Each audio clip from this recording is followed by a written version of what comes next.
G'day and welcome. It's Monday and it's time to do a review. Weekend's been done and dusted, and what an incredible round of football. Um, Incredible. That result yesterday, the Eagles Bulldogs game is just, it defies logic. It just defies logic. And I was really thinking about that game before I started thinking about doing this and us and our performance against the Gold Coast Suns on Saturday afternoon. And I was thinking about the Dogs, and I was thinking about them and that performance yesterday, and how good someone like Marcus Bontempelli is. And I suppose the notion that they do have a lot of talent on that list, a lot of talent. And to put up a performance like that in such a big game with so much on the line, and where that leaves them now, like it sort of almost leaves them in no man's land. And maybe all they've got now, their supporters, is the talk around next year, their coach, possibly the draft and trades, and then their thoughts will probably go to things like, and I've noticed this with the Bulldogs this year, is Marcus Bontempelli the best player in the competition? Will he win the Brownlow medal? He thoroughly deserves it. And I just thought about us and where we're at right now. And for the first time, and this is my overriding feeling, the first time I can remember, we just not even, as fans, we're not even thinking or contemplating any of that. We're just so in the moment at the moment and just loving every minute of it. And if you think about all those individual accolades, it's really been sweet fuck all. And it's all we've really grasped onto. It's been our nourishment in the past, to use that word that Michael Voss loves the word. We had nothing else.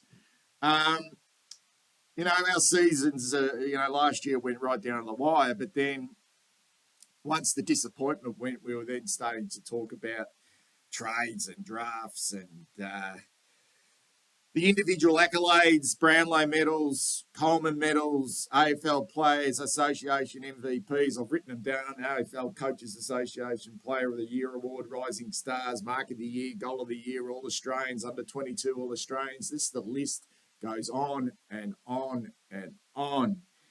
And for the most part, that's just taken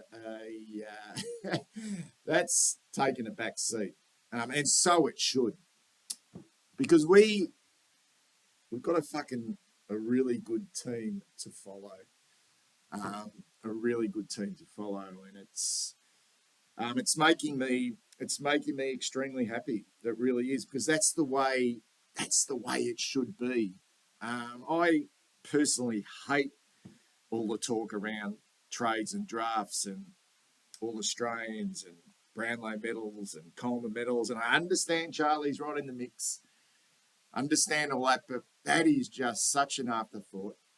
And I couldn't give a flying fuck whether Tex Walker kicks 13 goals this week and wins it. I really don't. I really don't. Yeah, so that I just thought I'd put that on the table straight away, because it just occurred. Well, it didn't occur to me, but it's all been for the Dogs this year. It's all been around Marcus Bontempelli. It really has.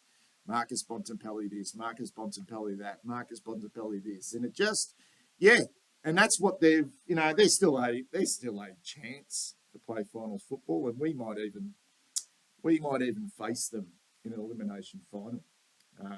We might even do them some favours to make that happen.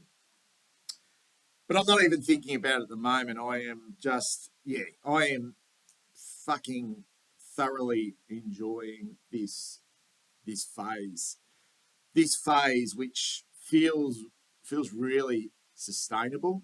And I suppose the inner glow, and not necessarily showing it outwardly, is a sense that I think there's still so much more to give this year, and we've given plenty, and so obviously so much more to achieve as well.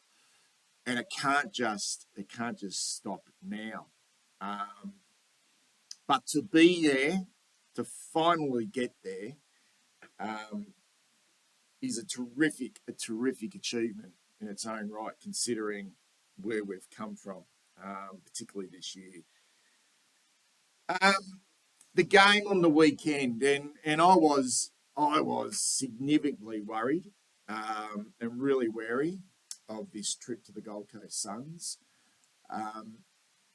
Did the start surprise me? No, not at all. In fact, it was when who was it? Roses and Sexton, I think, kicked the first 3 goals. Sexton may have kicked 2, and Roses kicked the first. I just thought, yeah, absolutely fucking typical. And that noise of when the Suns kick a goal, that whatever the fuck that noise is, that trumpety sound that comes through the speakers, just brings back such bad thoughts and bad memories from times past when we've gone there and been humbled and humiliated. And it looked like that's the way it was going to pan out. And to trail, and we played poorly, but the Gold Coast Suns were energised, and they got a sniff. And maybe we got off the plane, as I mentioned in my preview, and it was a bit warmer. It was a bit more relaxed. And, we paid the price early in that game for just being, going away from everything that we'd done in the games against Collingwood and Melbourne in particular. And they made us pay for the first quarter and a bit. But this team is built differently, this team of ours. And all those doubts that I had in regards to if it didn't go our way, maybe it wouldn't be our day, they've once again proven me wrong and given me so much more faith in this group. And to be able to come from 40 points behind, I'm not quite sure whether we've done that before under Michael Voss. I don't think we have. It certainly suggests that we are not a front-running team, and it certainly suggests we're not a flaky team either that could go there against a team that had done a number on the Brisbane Lions and a team that had done a number on St Kilda, a really hard team to play against, on that deck recently, and to grind our way back into that game was just super. And it wasn't one of those performances where you look across the board and think we played particularly well, because we did have quite a few players who probably leave that game internally thinking that they didn't play that well. But from a team perspective, which I think is probably the most pleasing part, is that even those guys, even though they would be looking at their own performance and thinking, I need to significantly play better than that, from a team perspective, they will be leaving that going, wow, this is what we are now capable of. This is us. When the chips were down, we found a way to work back into that game and gradually work back into that game as well. And draw level, we got back in front, and then they kicked again twice in that last quarter, got out to 13 points twice. And I thought that, I'm actually trying to think, what was better in this game? Was it coming back? So there was 2 comebacks. Was it coming back from the 40-point deficit, or was it coming back twice in the last quarter from 13 points down? I think it was the latter. in that last quarter. The energy to be able to work your way back into that game from being so far down. We've seen it in the past with teams that it can be sacked if the opposition, who did dominate early, get another kick, which they did, the Suns. So I think those two little comebacks in the last quarter were just great. Really good. Tricky game, tricky conditions, and a terrific win without necessarily playing great football. But is that underselling? Is that underselling us to say we didn't play great football? Because we did get back into the game, and yeah, I think you need to play exceptional football to be able to do that. But wow, absolutely brilliant to be in that position. From a slightly critical point of view, I think the last 2 weeks we probably have got a little bit lucky in the final stages. No doubt the Marchbank incident with the touch behind with Christian Petrarca, and then on the weekend with Noah Anderson, within not so much close range, but an opportunity to kick a late winner. And are we thinking of these two performances any differently if that had taken place? We probably are. And it would have been devastating on both accounts. So is there something in that really late in the game? Are we necessarily icing the clock that well? And understandably, it's a frantic game, and teams are desperate to win. But that's something to think about, because there was an element of luck with both of those. And look, luck does go your way at times, but 2 weeks in a row, luck has been on our side. That's the way I thought about it. After the game, I thought, shit, we got lucky there in the final stages. And if it hadn't have been for some individual brilliance by Charlie in that game as well, the fact that he did at times carry this team on his shoulders, and that's what happens when you have just a generational talent in your football side, and we're very lucky to have that. And just like Richmond, we're extremely lucky to have someone like Dustin Martin, and they continue to have Dustin Martin in their football team. But through that golden period for them, it was the brilliance of a Dustin Martin that in those close games, that in those games where you are behind, it takes something very special from individuals to drag you back into it. And yeah, we're just very, very fortunate to have someone of the caliber of Charlie Curnow in our football team. And you just shake your head, don't you? Because I think we sort of forget when he took that mark late in the game, and you forget that this bloke was cooked. He was cooked 2.5 years ago. He was on scrap heap. There was talk that he was going to retire. There was talk he would never, even if he came back, he would never reach his potential, his athletic potential, first and foremost. We know he's a very, very skillful player. But to see him playing the way he is, and not just the physical attributes now, but he's now growing in stature. He's now a pure clutch player. It's not everything that we thought he will. It's not everything that we thought he would become. It's everything that we wanted him to become. Yeah, I think it's wonderful to have Harry back into the team as well, just to take a little bit of pressure off him in our front half, even though Harry didn't hit the scoreboard as much as he probably wanted to. I just think having Harry there as an ally is extremely important for us. Extremely important. Anyway, I will go through individually this performance. I've spoken about the team and the win. Um, so I'll go. I'll start with Blake Acres. I reckon he's since we've this role we've been on now 9 straight. He's been one of our best. He's been one of our best. The work he is doing, 652 metres gained, 3 tackles and 23 touches.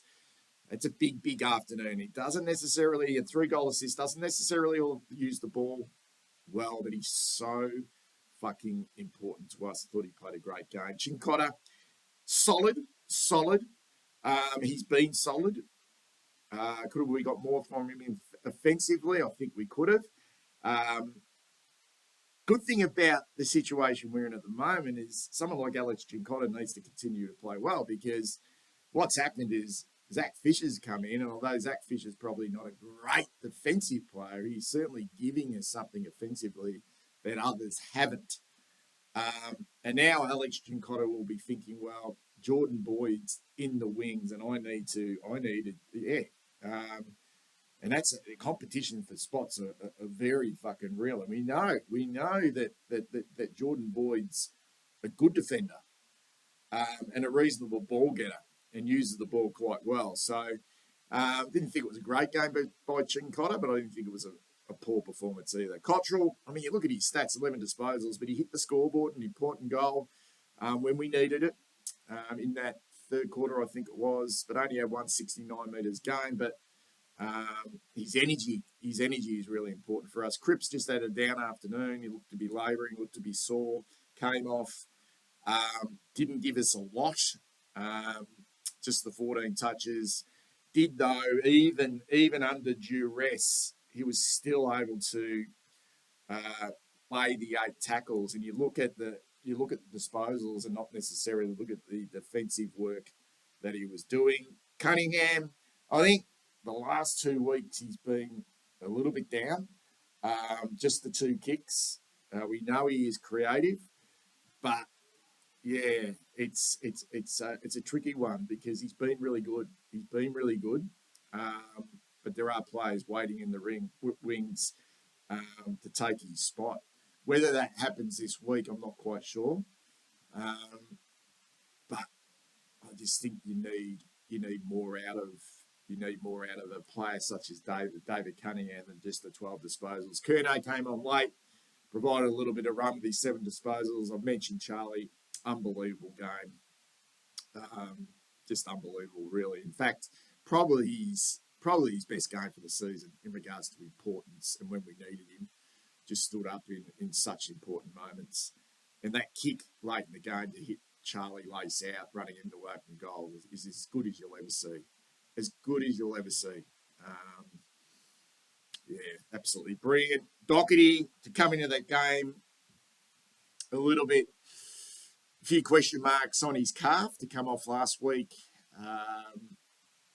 to be able to play the way he did, to lead the way he did with his 19 kicks and 593 metres gained was really important. Dow continues to put his best foot forward, and I thought for the most part that he was our best midfielder. His ability to spin out of trouble, to win 7 clearances was really important. 24 touches. He's not a huge possession winner. I think that comes down to probably the fact that he's not a gut runner like a Sam Walsh.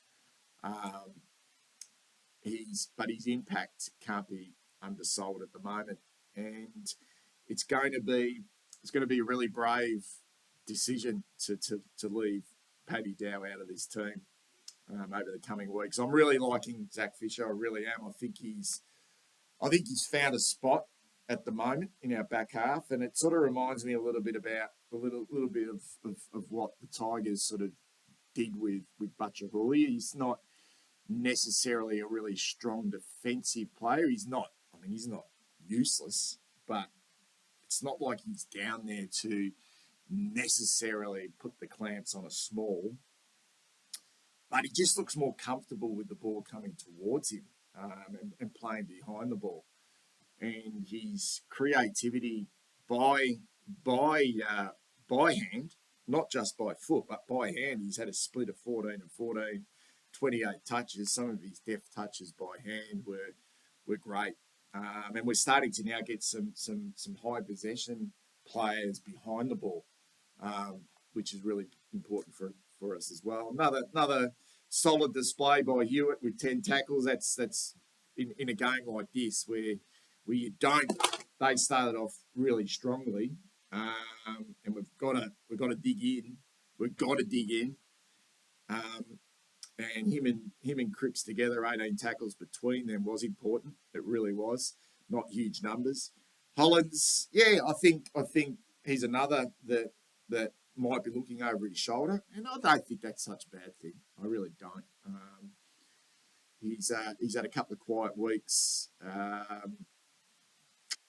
Yeah, I think with Sam Walsh potentially coming back in this week, there's a chance to maybe not necessarily rest Hollands, but his 11 touches enough? Is it enough?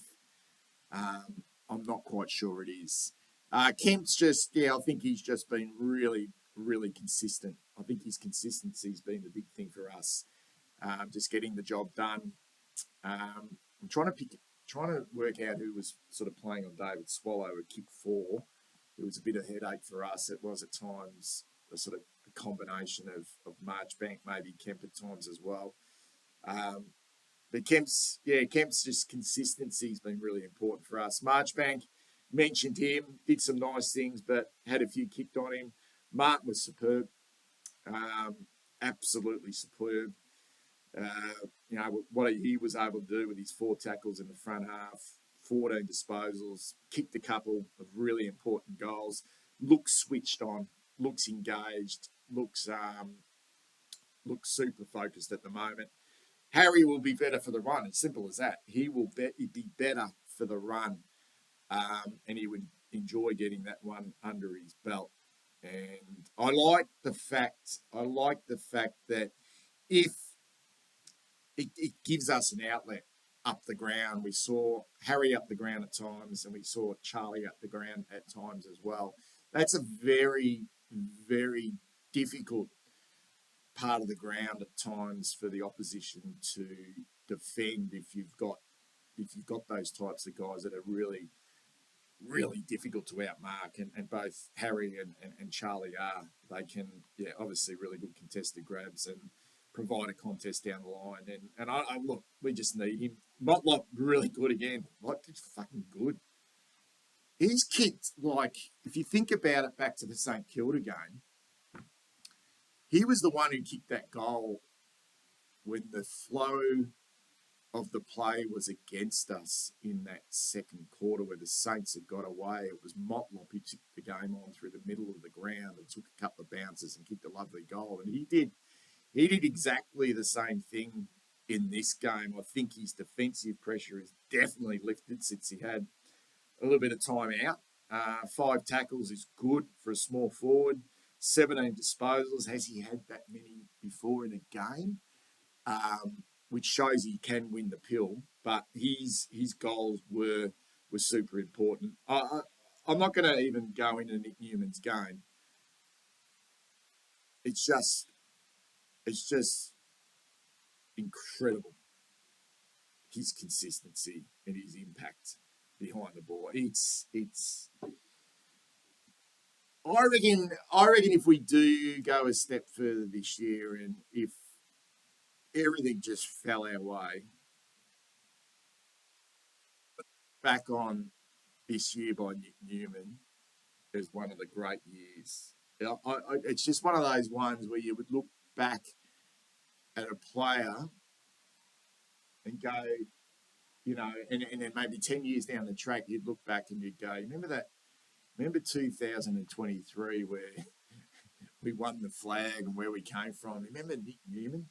That standout year he had? He was a serviceable player for us when he came across from Sydney. But you remember that year he had in 2023 where he just was just fucking unbelievable? That's the type of year that Nick Newman's having at the moment. Oh, he's good again. 2 goals. Yeah, energy. Just an energy player. Pitnet, pretty poor. In fact, I'll probably throw TDK into that bracket as well. Pretty poor. Although they both had, TDK's had the 16 hit outs. Yeah, I don't know. We're getting away with it at the moment. A couple of clearances for TDK. Didn't hit the scoreboard. Pitnet's had the 5 clearances. 17 hit outs. Adam Sard's starting to find some form right at the right time for us. Looks energised. Had a bit of a lean period there. Terrific game. And Wiedering, like Charlie, probably played his best game for the season when we needed it. He just completely annihilated Levi Casbolt. Not that Levi, was a super player, but it's one of those games where he could have got off the chain given how well that mob started and the way that game was trending and tracking. William was just superb. Anyway, onwards and upwards, guys. I'll be back later in the week to do a big preview of our last game of the home and away season against the GWS Giants on Sunday. I think it's the last game, isn't it? It's the last scheduled game of the round. The way it's looking at the moment, it's a bizarre situation that we could potentially, obviously, facing him last game, but also play him in that first final, which is a really weird one. It really is, but that's the way the cards are falling. It reminds me back to 1983 when we faced Essendon in the final game of the home and away season out at Waverley, and they beat us, and then we had to front up against them in the elimination final at Waverley again the following week, and they beat us again. Anyway, catch you soon.